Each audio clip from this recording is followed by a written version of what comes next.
നബിന്റെ വല്യുപ്പ അബ്ദുൽ മുത്തലിബിന് 10 ആൺമക്കളാണ് ഉണ്ടായിരുന്നത്. അതിൽ ഒരാളാണ് ആര്? നബിന്റെ ഉപ്പ. പിന്നെ അബ്ദുൽ മുത്തലിബിന് എന്ന് വെച്ചാൽ നബിന്റെ വല്യപ്പാക്ക് 6 പെൺമക്കളാണ് ഉണ്ടായിരുന്നത്. ഈ നബിന്റെ പിതൃ സഹോദരന്മാരിൽ നബി പ്രവാചകനാകുമ്പോ 6 പിതൃ സഹോദരന്മാരും നബിന്റെ ഉപ്പയടക്കം 6 പേര് മരിച്ചു. പിന്നെ നബിന്റെ പിതാവിന്റെ സഹോദരന്മാരെ ഉണ്ടായിരുന്നു 4 പേരാണ്. ആരൊക്കെയിരുന്നത്? ഹംസ, അൽ അബ്ബാസ്, അബൂ ത്വാലിബ്, അബൂ ലഹബ്. ഇതിൽ 2 പേര് വിശ്വസിച്ചു. അബ്ബാസ് റളിയല്ലാഹു ഹംസ അബൂ ത്വാലിബും അബൂ ലഹബും വിശ്വസിച്ചു. പിന്നെ നമ്മൾ പറഞ്ഞ വിഷയം ഇവിടെയാണ് അവസാനിപ്പിച്ചത്. നബി സല്ലല്ലാഹു അലൈഹി വസല്ലമയുടെ വല്യപ്പ ഒരു നേർച്ചയാക്കിയിരുന്നു.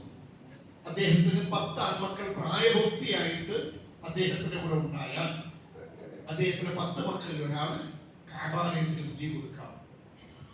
അങ്ങനെ 10 മക്കൾ പൂർത്തിയായപ്പോ ബലി നിർവഹിക്കാൻ പോയി. അങ്ങനെ നറുക്കിട്ടപ്പോ ആർക്ക് നറുക്ക് വീണു?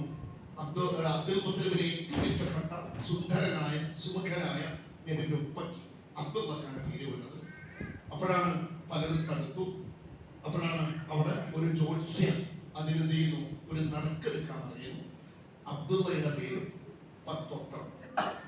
അതിൽ നറുക്കിട്ടിട്ട് അബ്ദുള്ളക്ക് പേര് വീണാൽ വീണ്ടും എത്ര നറുക്ക് വീണ്ടും 10 ഒട്ടകത്തെ വർദ്ധിപ്പിക്കും. അങ്ങനെ നറുക്ക് തുടർന്നോണ്ടിന് എപ്പോഴും ആർക്കാ വീഴ? അബ്ദുള്ള. 20 കൂട്ടി 100 ഒട്ടകം അബ്ദുള്ള. അത് ആർക്ക് നറുക്ക് വീണു? 100 ഒട്ടകത്തിൽ നറുക്ക് വീണു. പണ്ട് ഒരു വധശിക്ഷയിൽ നിന്ന് രക്ഷപ്പെടാൻ പ്രായച്ചിത്തമായിട്ട് 10 ഒട്ടകം. ഈ സംഭവത്തിന് ശേഷം അത് എത്രയായി? 100ആയി. ഇസ്ലാം അത് അംഗീകരിക്കുകയും ചെയ്തു. പിന്നെ ചിലതൊക്കെ നിലനിർത്തി. ഇപ്പൊ പവിത്ര മാസം അങ്ങനെ പലതും. അപ്പൊ ഇതുവരെയാണ് നമ്മൾ എന്ത് ചെയ്തത്? പറഞ്ഞ് നിർത്തിയത്. ഇനി നമ്മൾ പറയുന്നത് നബിന്റെ ഉപ്പയുടെ മരണമാണ്. നബിന്റെ ഉപ്പയുടെ ഉപ്പ, നബിന്റെ വല്യുപ്പ അബ്ദുൽ മുത്തലിബ് തന്റെ പ്രിയപ്പെട്ട മകൻ അബ്ദുൽ വക്കീൽ ആമിന ബീവിയെ വിവാഹം ആലോചിച്ചു. അങ്ങനെ ആമിന ബീവിയെ വിവാഹം കഴിച്ചു കൊടുത്തു. അന്ന് തന്നെ അവരെന്ത് ചെയ്തു? പോലെ മാറി താമസിക്കുകയും ചെയ്തു. അങ്ങനെ ഇരിക്കല് അബ്ദുള്ളയുടെ എന്ന് വെച്ചാൽ നബിന്റെ ഉപ്പയുടെ 25ാമത്തെ വയസ്സിൽ അബ്ദുൽ മുത്തലിബ് അദ്ദേഹത്തിന് നബിന്റെ ഉപ്പാന് മദീനയിലേക്ക് ഈത്തപ്പഴം വാങ്ങാൻ വേണ്ടി അയച്ചു. അങ്ങനെ അവിടെ വെച്ച് മദീനയിൽ വെച്ച് മരിച്ചു എന്നാണ് ഒരഭിപ്രായം. മറ്റൊരു അഭിപ്രായം ഷാമിലേക്ക് കച്ചവട സംഘത്തോടൊപ്പം ആരും പോയി? നബിന്റെ ഉപ്പ പോയിട്ട് തിരിച്ചു വരുമ്പോ മദീനയിലെത്തിയപ്പോ രോഗബാധിതനായി. മദീനയിലെത്തിയ രോഗബാധിതനായി. അങ്ങനെ ആ രോഗം കടുക്കുകയും മദീനയിൽ വെച്ച് ആര് മരണപ്പെട്ടു? നബിന്റെ ഉപ്പ മരണപ്പെട്ടു. 2 അഭിപ്രായങ്ങളിലും ഒന്ന് ഈത്തപ്പഴം വാങ്ങാൻ മദീനയിൽ പോയപ്പോൾ മദീനയിൽ വെച്ച് മരണപ്പെട്ടു എന്നും, പിന്നെ ഒരു അഭിപ്രായം ഷാമിലേക്ക് കച്ചവട സംഘത്തോടൊപ്പം പോയി തിരിച്ചു വരും മദീനയിൽ വെച്ച് രോഗബാധിതനായി അവിടെ വെച്ച് മരണപ്പെട്ടു എന്നാണ് അഭിപ്രായം. മരണപ്പെടുന്ന സമയത്ത് നബിന്റെ ഉപ്പയുടെ വയസ്സ് 25. ആ സമയത്ത് ആമിന ബീവി മുഹമ്മദ് നബിയെ 2 മാസം ഗർഭം ധരിച്ചിരിക്കുക. അപ്പൊ 2 മാസം ഗർഭിണിയായിരിക്കെ മുഹമ്മദ് നബി ആമിന ബീവിയുടെ വയറ്റിലായിരിക്കെ അബ്ദുള്ള മരിച്ചു. അങ്ങനെ അബ്ദുള്ള മരിക്കുമ്പോ അനന്തര സ്വത്തായിട്ട് ആർക്ക്? ആമിനക്കും മുഹമ്മദ് നബി ജനിച്ചാൽ പാപ്പാന്റെ സ്വത്ത് പിന്നെ മക്കൾക്ക് പോകുക. അനന്തര സ്വത്തായി വിട്ടേച്ചു പോയത് 5 ഒട്ടകം, ഒരു പറ്റ മാടുകൾ, പിന്നെ ഒരു ബറക്ക എന്ന് പേരുള്ള ഒരു അബിസീനിയ അടിമ സ്ത്രീ. അവർ പിന്നീട് അവരുടെ സ്ഥാനപ്പേര് ഉമ്മ ഐമൻ, നബിയുടെ പോറ്റുമ്മയായി മാറിയ ഉമ്മ ഐമൻ. അവരുടെ ശരിക്കുള്ള പേര് ഏതാണ്? ബറക്ക. അപ്പൊ ഇതാണ് അബ്ദുള്ള നബിന്റെ ഉപ്പ മരിക്കുമ്പോൾ വിട്ടേച്ചു പോയിട്ടുള്ളത്. നമുക്ക് സമയമായില്ല, നമുക്ക് എന്ത് ചെയ്യാം? നബിയുടെ ജനനവുമായി ബന്ധപ്പെട്ട കാര്യങ്ങളൊക്കെ അടുത്ത ആഴ്ച പറഞ്ഞാൽ പോരെ. അപ്പൊ നബിന്റെ ഉപ്പ മരിച്ചു. ഇനി നമുക്ക് ചർച്ച ചെയ്യാം നബിന്റെ ജനനം. നബി ജനിക്കും, നബിന്റെ ഉപ്പ മരിക്കുമ്പോൾ വിട്ടേച്ചു പോയ കാര്യങ്ങളൊക്കെ പറഞ്ഞു. ഇനി നബിന്റെ ജനനവും ആ ജനനത്തിന്റെ തീയതി, ആ വർഷം, ആ കാര്യങ്ങളും ജനിച്ച ഉടനെ അബ്ദുൽ മുത്തലിബ് എന്തു ചെയ്തു? നബിക്ക് കൊടുത്ത പേര് അന്ന് വരെ അറബികൾക്കിടയിൽ പരിചയമില്ലാത്തൊരു പേരാണ് ആരിട്ടത്, അബ്ദുൽ മുത്തലിബ് ലഭിക്കണം. അപ്പൊ കാരണം ചോദിച്ചു, എന്താ ഇങ്ങനൊരു പേര്? അതിനൊരു കാരണം പറഞ്ഞു. അബ്ദുൽ മുത്തലിബ അന്ന് പറഞ്ഞ കാരണം അക്ഷരാർത്ഥത്തിൽ അത് കൂടാ. അടുത്ത ആഴ്ച പറയാം. അതുപോലെ തന്നെ നബിക്ക് ചേലാക്രമം ചെയ്തതൊക്കെ അബ്ദുൽ മുത്തലിബ. അതിന്റെ ഡീറ്റെയിൽസ് ഒക്കെ നമുക്ക് പറയണം. അതിനുശേഷം നബിക്ക് പാല് കൊടുത്ത ഉമ്മമാരുടെ പേരുകൾ നിങ്ങൾക്ക് എത്ര പേരിനറിയും? അപ്പോൾ നബിന്റെ പേര് എത്ര അറിയും?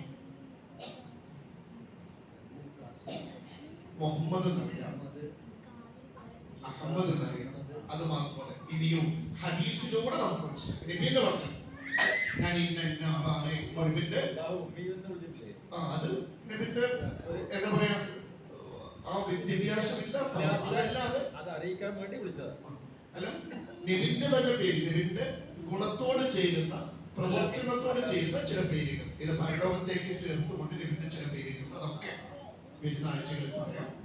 നബിന്റെ പാൽ കൊടുത്ത ഉമ്മമാരുടെ പേര് വെച്ചാൽ ആകെ പേര് പറയാൻ പറ്റിയ ഹരിയും മാത്രം 4 ഉമ്മമാര് പറഞ്ഞു. അത് മുഴുക്കെ ഓരോന്നായിട്ട് ചോദിക്കാം. പറഞ്ഞു നിർത്തിയ ഭാഗം ഓർമ്മണ്ടല്ലോ. ഇന്ന് എന്തൊക്കെ പറഞ്ഞത്? അബ്ദുള്ളക്ക് അബ്ദുൽ മുത്തലിബ് ആമിനയെ കല്യാണം കഴിച്ചു കൊടുത്തു. അന്ന് തന്നെ അവർ പുര കൂടി. അദ്ദേഹത്തെ എന്ത് ചെയ്തു? മദീനയിലേക്ക് ഈത്തപ്പഴം വാങ്ങാൻ പറഞ്ഞയച്ചു. അവിടെ വെച്ച് മരിച്ചു. ഷാമിലേക്ക് പോയി തിരിച്ച് മദീനയിൽ വരുമ്പോ മദീന വെച്ച് രോഗബാധനയുടെ ഉപ്പ മദീനയിൽ വെച്ച് മരണപ്പെട്ടു. മദീനയിലെ പോയവർക്കൊക്കെ മാക്സിമം രോഗങ്ങൾ വരുന്നുണ്ട്. അതെന്താ ചരിത്രപരമായിട്ട് ഉണ്ടോ? സാധ്യമായ രീതിയിൽ നമുക്ക് ചർച്ച ചെയ്യാം. അല്ലാഹു സുബ്ഹാനഹു വ തആല നമ്മെ എല്ലാവരും അല്ലാഹുവിന്റെ സ്വർഗ്ഗത്തിൽ ഒരുമിച്ച് കൊണ്ടുവരണം. അല്ലാഹുവേ, നിങ്ങളുടെ പാപങ്ങളെല്ലാം നീ പുറത്തു തരണം. അല്ലാഹുവേ, നിങ്ങളുടെ പ്രിയപ്പെട്ട മാതാപിതാക്കളോട് നീ കരുവും കാരുണ്യവും കാണിക്കണം. അർഹമ റഹീമായ ഹയ്യും ഖയ്യൂമായ റബ്ബേ, ഞങ്ങളുടെ മക്കളെ സ്വാലിഹായ മക്കളാക്കി പരിപാലിക്കണം. അല്ലാഹുവേ, ഞങ്ങളുടെ മക്കളെ എല്ലാത്തരം തിന്മകളിൽ നിന്നും അശ്ലീലതകളിൽ നിന്നും കാത്തുരക്ഷിക്കണം. അർഹമ റഹീമായ ഹയ്യും ഖയ്യൂമായ റബ്ബേ, ഞങ്ങളുടെ മുകളിൽ നിന്ന് അക്രമികളായ അധികാരികളെ നീക്കി തരണം. എല്ലാത്തിനെയും അടക്കി വാഴുന്ന, എല്ലാത്തിനെയും നിയന്ത്രിക്കുന്ന സർവജ്ഞനായ സർവ കഴിവുകളുടെയും ഉടമസ്ഥനായ റഹ്മാനും റഹീമുമായ റബ്ബേ, ഞങ്ങളുടെ മുകളിൽ ജനങ്ങളോട് കരുണ കാണിക്കുന്ന, കഴിവ് കാണിക്കുന്ന നല്ല അധികാരികളെ ഞങ്ങളുടെ മുകളിൽ നീ കൊണ്ടുവരേണ്ടത്.